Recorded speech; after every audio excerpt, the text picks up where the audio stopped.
такая вот доска. Буду делать с нее. Значит, пока я ее не обрезал, сначала размечу центр для прорезания окружности, которые будем утапливать светильнички. 3 штуки таких светильника. Почему сначала оставлю? Потому что потом, когда края будем волнисто в произвольной форме резать, чтобы они были в одну линию. Вырезал отверстие под светильники. 3 отверстия. Вот уже светильник поставил. Вот так оно выглядеть будет. Вот на всю длину. Теперь буду размечать края. Края размечаю в произвольной форме, волнистой линии. Желательно близко к светильникам не подходить, чтобы место было тут пошире немного.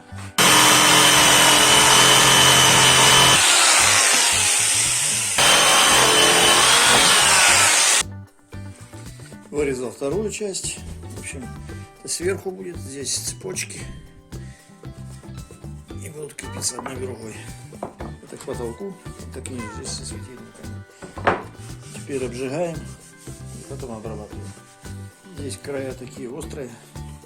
Перед тем, как обжигать, здесь пройдусь болгаркой, чтобы их слегка закруглить. Или можно фрезой пройтись. Фрезой даже, наверное, еще лучше будет. Берем и проходимся.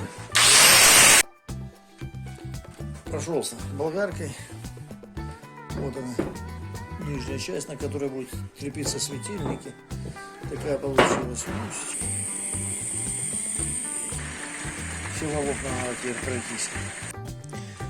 Та часть, которая к потолку будет крепиться, вот она маленькая. Здесь потом цепь пойдет сюда и сюда, с этой стороны. Провод у меня заходит с центра, то есть нету здесь по бокам. Будет здесь провод заходить вот здесь вот. И потом либо влево, либо вправо, там уже без разницы. То есть я где-то планирую, где-то сантиметра 3 здесь сделать, где будет с той стороны вкручиваться вот эта вот штучка, крючок. И тут же сделать отверстие, чтобы протянуть провод. То есть он с той стороны будет торчать, чтобы провод сразу на него пошел. Поэтому надо здесь углубиться и сделать, скажем, или в эту, или в ту сторону, без разницы. До того места, где будет крючочек. И рядом с крючком сделать отверстие такое, чтобы по диаметру проходил провод. 2 провода. Поэтому буду фрезеровать. Мерил 3 сантиметра с краю, поставил метку. Здесь будет вот этот крючок, только с той стороны. Буду сверлить отверстие, чуть тоньше, чем эта резьба, чтобы потом закрутить было хорошо. Заодно будет видно, где что. И с этой стороны так же самое. И тоже сверлю. И рядышком буду сверлить другое отверстие для проводов. Потом буду фрезеровать. Верхняя часть. Еще нужно будет сделать 2 отверстия. Просверлить. То есть от центра будете мерить, у кого какие размеры. Для того, чтобы потом прикрепить к потолку ее. А здесь уже на крючках будет висеть та вторая часть, более широкая, с лампами. У кого фрезера нету, можно стамесочкой сделать без всяких проблем.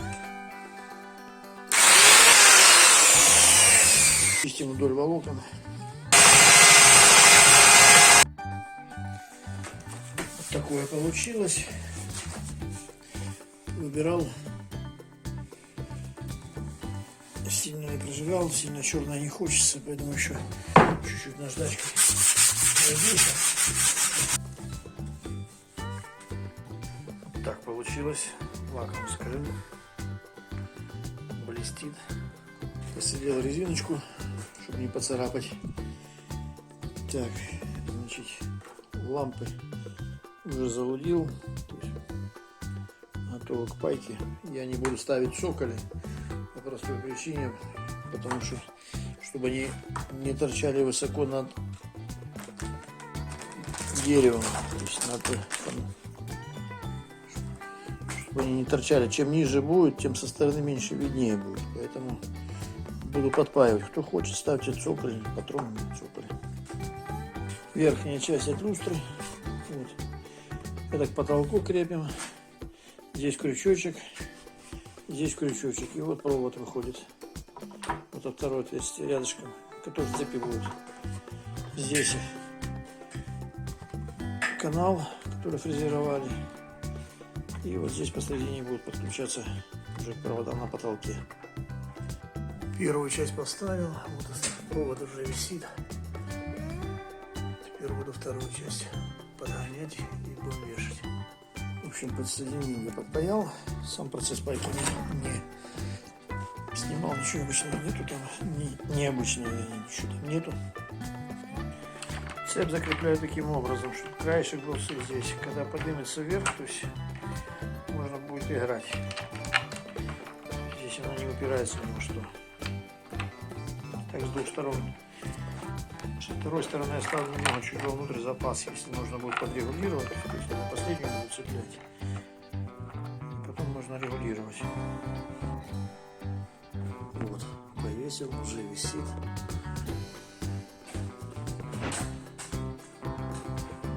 Вот так. Сразу ракурсом. Слева, справа. Здесь потолок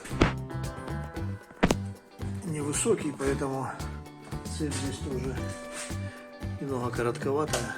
Вот я включил, все три светятся.